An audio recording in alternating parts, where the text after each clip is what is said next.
only like halfway through the episode and I'm over this. I don't have a media criticism class to rant to anymore, and I'm making that everybody's problem. I don't know about you, but I used to watch House all the time when I was growing up.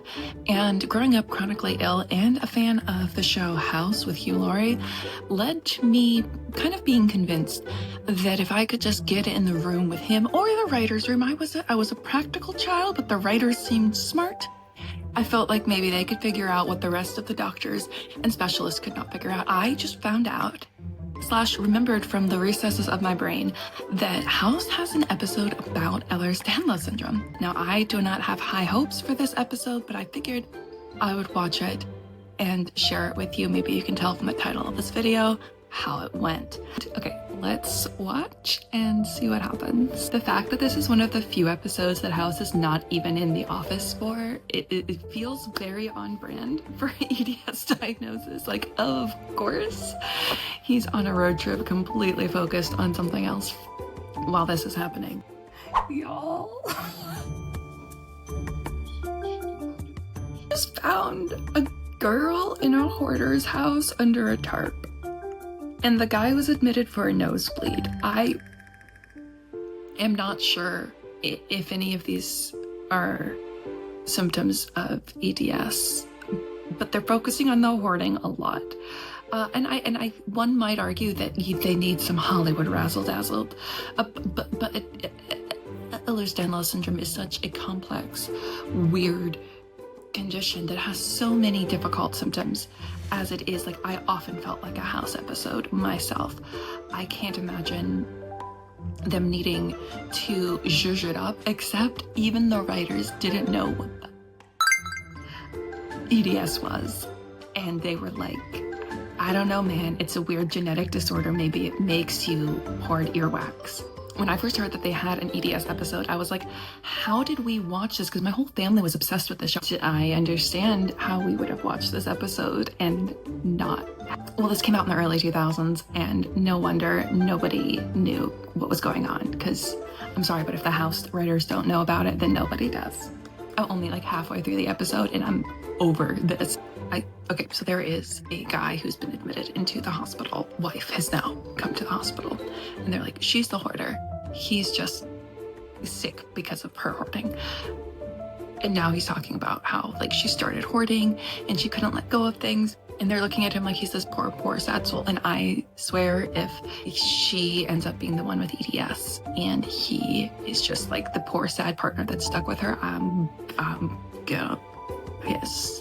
I will say the fact that House is spending the entire episode at like a spud gun competition feels very accurate to what my experience was going to doctors for EDS growing up. It felt like they were all at a potato launching convention and were just kind of like, oh, what? Yeah, that's sucky thing that's happening. Have you considered ibuprofen?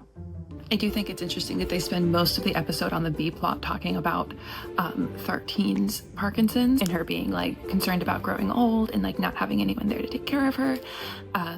But I honestly think that was a fluke and the writers did that on accident. Based on all the symptoms they're presenting, I don't believe that they understand EDS at all. I don't believe that they know what this disease actually does. Because the thing with EDS is it's not necessarily progressive, but it does get worse with age. Because everyone's like, oh, it's not degenerative. If you get in a support group or you get into an online chat group and you start talking with people who have had it and they're now in their 50s and their 60s, as the body wears down, it wears down faster. My doctors always joke with me that the body of like a 60-year-old, I should technically be in like the prime of my life right now.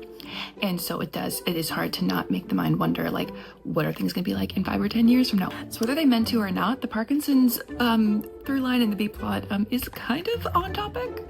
Not that it's the same as Parkinson's, it absolutely isn't. There are like some similarities. Y'all, they just posted. Y'all, they just busted into her hospital room.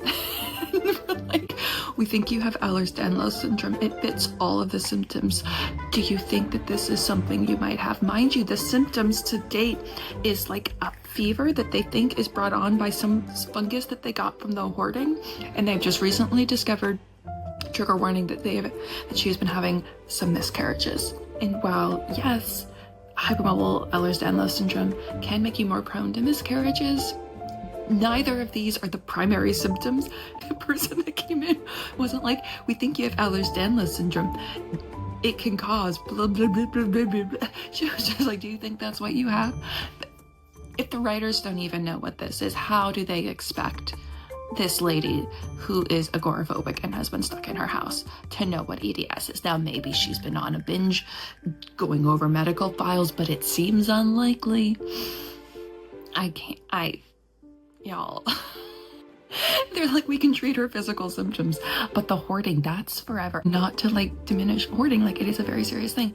Something that's wrong in your DNA versus like the hoarding that they're saying was triggered by the symptoms of like the EDS and the miscarriages.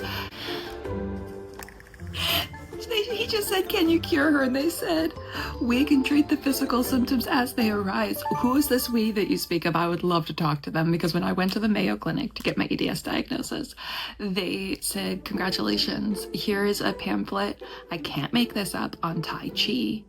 And have you considered going to physical therapy? That was there. They were like, try mindfulness, try breathing, try Tai Chi, maybe some physical therapy. Godspeed. They don't treat.